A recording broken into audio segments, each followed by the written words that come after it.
There's no advertising or sponsorship on this show, but if you enjoy listening to it and would like to show your support by, say, buying me a coffee, please head on over to 5minutebiographies.com/coffee to see how. Welcome to Season 10 of the 5 Minute Biographies podcast. Here is your host, Wayne Armstrong. Hi guys, welcome to the 5 Minute Biographies podcast, Season 10, Episode 2, Sir Edmund Hillary. Sir Edmund Hillary is probably one of the most famous Kiwis of all time. It was his adventurous spirit and his impressive philanthropy work in combination with his hardy determination and exploratory gifts that make Sir Edmund Hillary one of the greatest explorers of the 20th century. He was born in Auckland, New Zealand on the 20th of July 1919.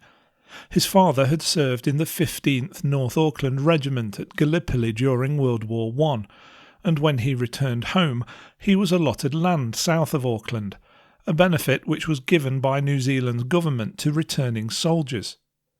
Edmund was sent to a good grammar school, as was the wish of his mother, but he had to travel for 1 hour and 40 minutes by train each way to do so.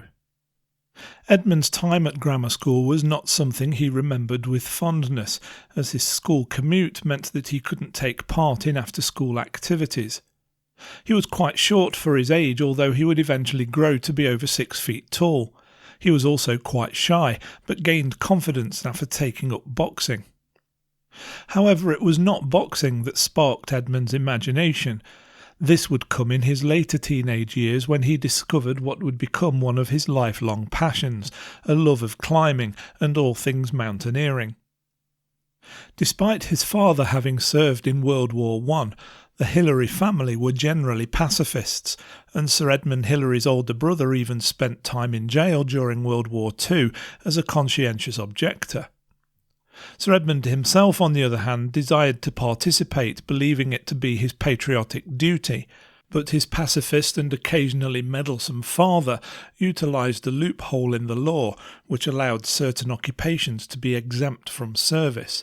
One of those occupations just so happened to be the family trade of beekeeping. Despite this, and as the war entered its 4th year, Sir Edmund Hillary eventually joined up in 1943, learning to become a navigator. His military career was cut short though, and he never saw combat, as a plane accident left him badly burned. He was hospitalised for several weeks before eventually being discharged to recover at home. After the war, Sir Edmund Hillary continued his lifelong love of mountaineering and climbing, scaling a variety of peaks both in Europe and New Zealand. However, the chance of a lifetime came his way in 1951, when the British were presented with a chance to attempt an ascent of Mount Everest. The Nepalese government only permitted 1 or 2 expeditions per year, and so the chances to make an attempt on the summit of the highest mountain in the world were few and far between, with many different countries bidding for the opportunity every year.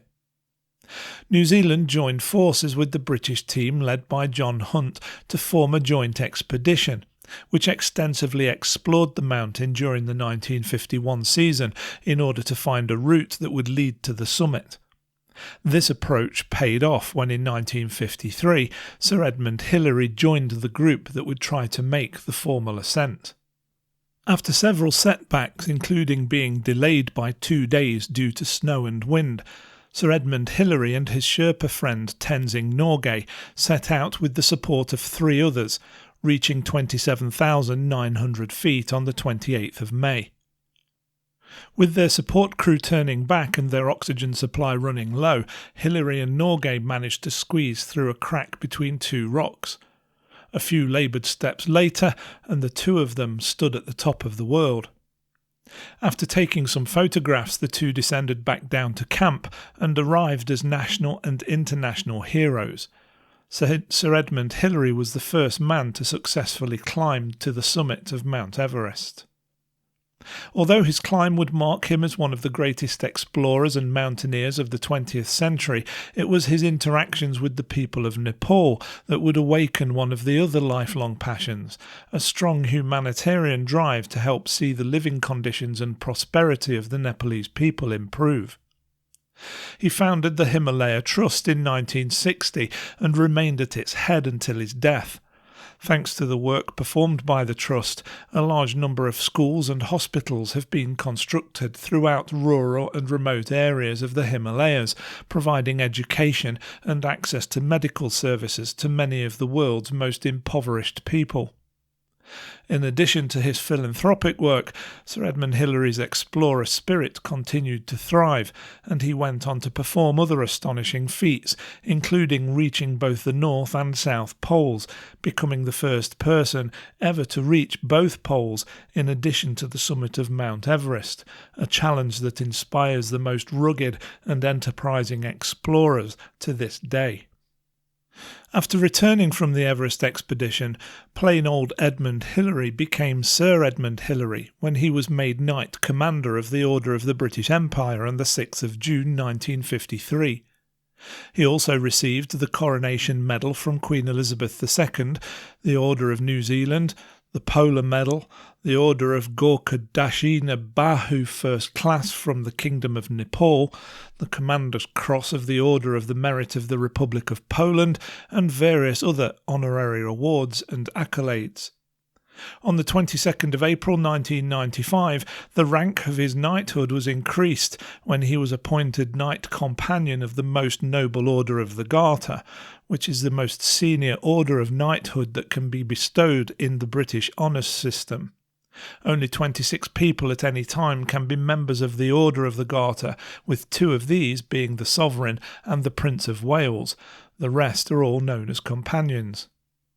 Sir Edmund Hillary died on the 11th of January 2008 at the age of 88 following a heart attack in his home country of New Zealand, where flags on public buildings were lowered to half-mast. Following a state funeral later that month, he was cremated, with his ashes being scattered in Auckland's Hauraki Gulf. I hope you enjoyed that episode of 5 Minute Biographies. If you did, why not say thanks by buying me a coffee? Head on over to 5minutebiographies.com/coffee to see how.